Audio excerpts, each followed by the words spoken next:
police just intercepted a 12-vehicle convoy running north from the border, and they did it from the air, not with patrol cars, with drones. Texas state troopers on the border in an area that is a hotspot for cartel smuggling of people and drugs. Officials say cutting-edge technology is turning the tide. It happened just before 4 a.m. over Val Verde County. Thermal cameras picked up the heat signatures of a dozen trucks carrying people and narcotics, a moving target racing through ranch country under total darkness. Within minutes, DPS helicopter crews and drone teams boxed them in, 6 minutes from first contact to full stop. Officials call it the most coordinated drone-led intercept ever executed inside the U.S. But that's not the shocking part, because for every American drone in the sky tonight, cartel pilots are flying their own, some dropping explosives just miles south of this same corridor. Weaponized drones in action. Drug cartels using the sophisticated and dangerous drones. And that's the new battlefield. Law enforcement and cartels sharing the same sky, fighting for the border from above. Tonight, we're going deep inside Operation Lone Star and how Texas turned the border into America's first drone war zone. The convoy first appeared on a thermal feed from a DPS drone orbiting 9 miles south of Del Rio. What looked like a line of heat signatures on a black screen was actually 12 pickup trucks, each loaded with people and cargo, inside a command trailer at the edge of Laughlin Air Force Base. Analysts watched the formation move north. 2 air assets immediately lifted. A DPS helicopter equipped with the new Airborne Counter Unmanned Aircraft System and a fixed-wing drone flown by the Texas National Guard. The drone fed live imagery to troopers on the ground, while the helicopter provided overwatch and command relay. As the trucks hit the first paved stretch, ground teams rolled out from a ranch gate, their lights completely off, only timing their approach by GPS. For 6 minutes, the desert lit up like a combat zone, their rotors slicing over red sand, troopers closing in from 3 sides. And in a matter of minutes, the entire convoy was silenced. The ground team and air team moved in sync, feeding loops of information.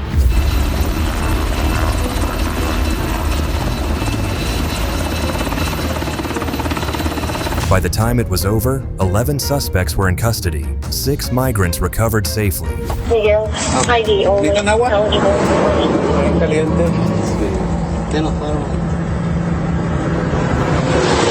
And over 40 pounds of narcotics wrapped in foil and hidden under crates of produce were seized. Officials would later call it the cleanest drone-led intercept ever executed inside U.S. territory. And behind every second of that chase, Operation Lone Star, the multi-agency network that stitched air, land, and data into one strike. The chase in Val Verde didn't begin on the highway, it began on a radar screen. Every night, inside the Texas Department of Public Safety's Aircraft Operations Division, a handful of tactical flight officers stare at what looks like a storm of static. Only it isn't weather, it's drones. A year ago, DPS became the first law enforcement agency in the nation to mount Airborne Counter Unmanned Aircraft Systems, ACUS, onto its helicopter fleet. Chief Pilot Stacy Holland says AQS is more than just another gadget bolted to the side of a helicopter. It's a force multiplier. Each AQS unit is built around a 360-degree radar array, an RF spectrum scanner capable of picking up a drone signal from over 2 miles away. It tracks altitude, bearing, and, most critically, the location of the operator controlling it.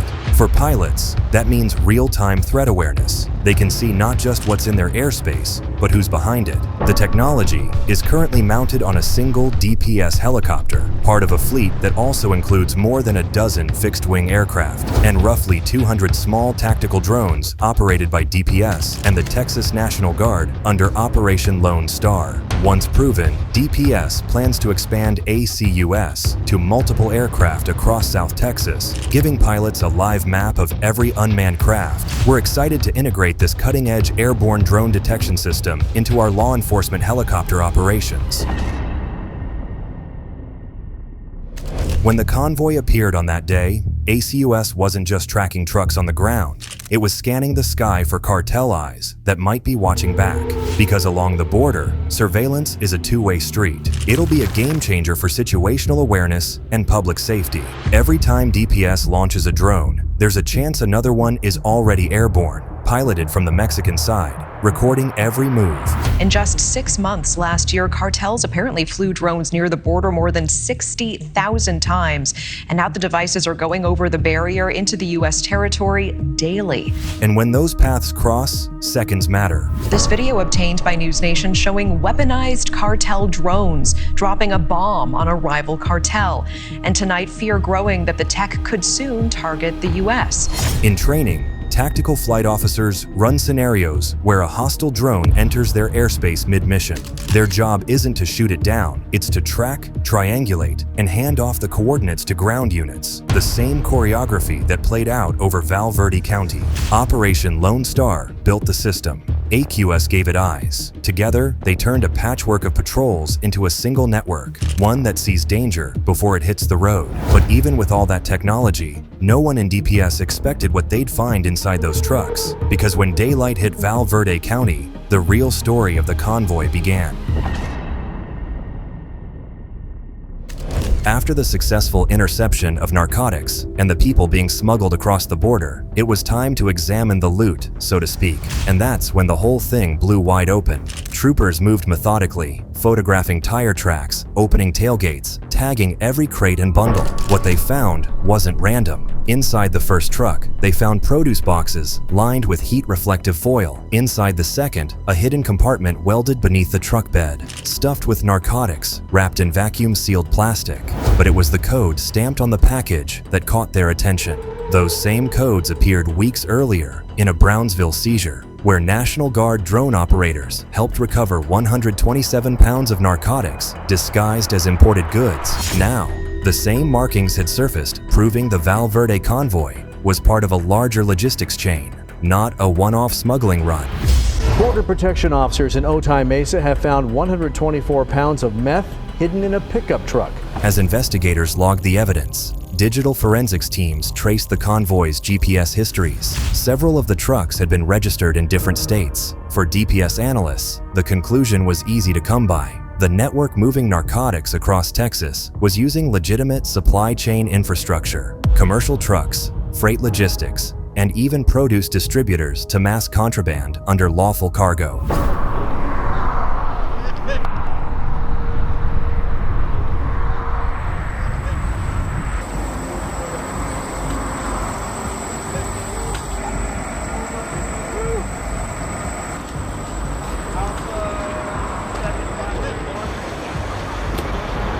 And while the arrests in Val Verde ended one run, they also opened a map, dozens of new routes, warehouses, and bank accounts waiting to be traced. The intercept might have stopped 12 trucks, but the evidence inside pointed to hundreds more.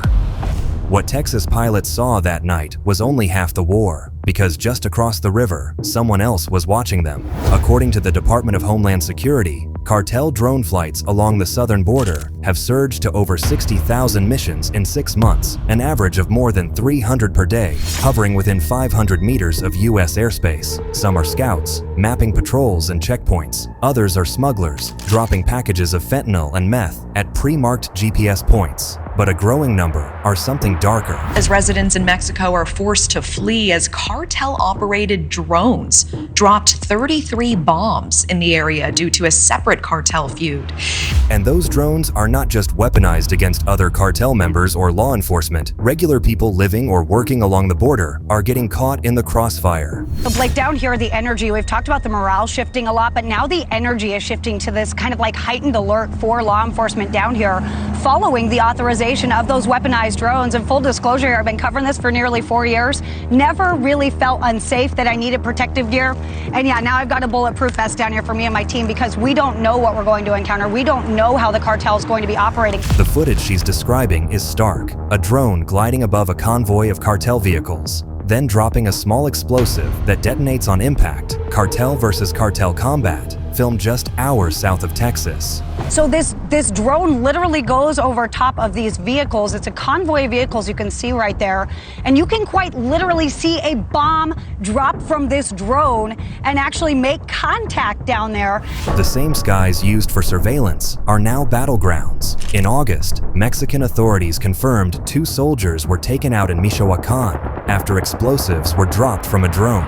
DHS Deputy Director Stephen Willoughby warned senators that the threat is no longer theoretical. Nearly every day, transnational criminal organizations use drones to conduct hostile surveillance of law enforcement. It's only a matter of time before Americans or U.S. officers are targeted in the border region. For DPS pilots, that means every flight now carries two missions, one against smugglers below, another against unseen watchers above. Each blip on the radar could be a scout or a weapon. In the new border war, airspace isn't neutral, it's contested.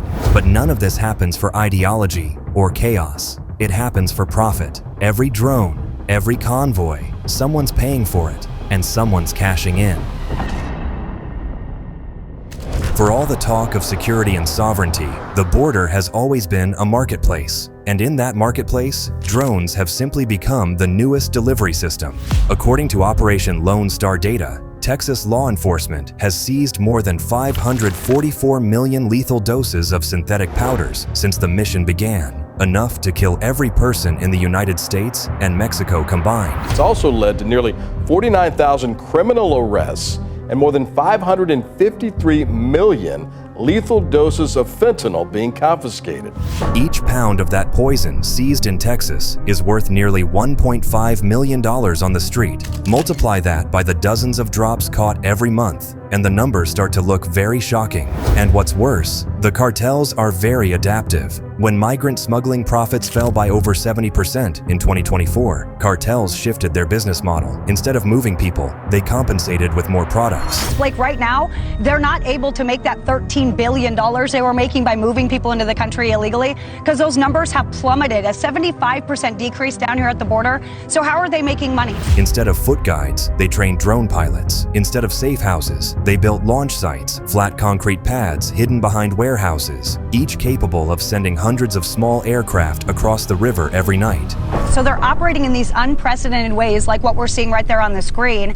It's just a couple hours south from where we're standing here.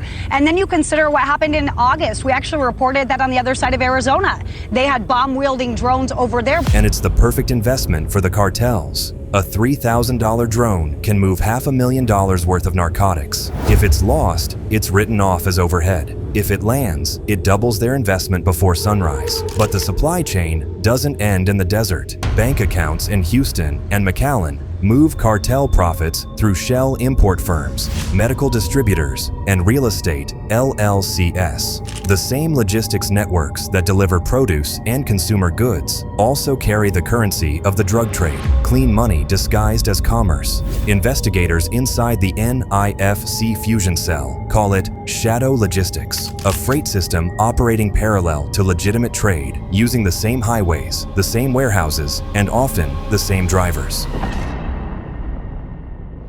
In the months after the Val Verde intercept, the Texas Department of Public Safety moved fast. The prototype AX-US helicopter was declared fully operational, and 2 more aircraft were queued for retrofit by the end of the year.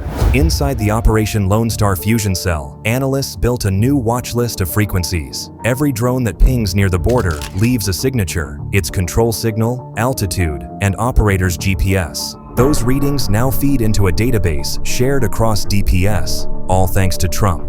Now Trump's Pentagon has ordered the National Guard to create what's called quick reaction forces of up to 500 soldiers in every state and territory by January. And in Austin, lawmakers began pushing for federal recognition of state counter-drone authority, a move that would let Texas neutralize hostile UAVs before they cross the river. On the ground, DPS troopers have seen the enemy adapt. Cartel scouts are stealing surveillance cameras from remote fence lines, cutting feed lines, and rerouting power to confuse the network. Each theft triggers a new tactic. Motion sensors replaced by thermal rigs, cameras reinforced with hidden transmitters. It's a chess game in the desert, but for the first time, Texas holds the higher ground. From Austin to the Rio Grande, Operation Lone Star's footprint now stretches across 1,200 miles of borderland, a network of drones, aircraft, and data streams working in sync. What started as a state patrol mission has evolved into the model for a national counter-drone strategy. But every time Texas claims another piece of the sky, someone else loses it. The more the border is protected, the more people start to wonder who's really being watched and who's really safe. The border has always been defined by fences, checkpoints, and rivers. Now, it's defined by altitude. The technology that made the Intercept possible is the same technology reshaping privacy, power, and policing far beyond Texas, because what starts at the border rarely stays there. If you've been following this investigation and want more stories that go inside real operations shaping America's hidden wars, subscribe, leave a comment, and tell us where you think this fight goes next.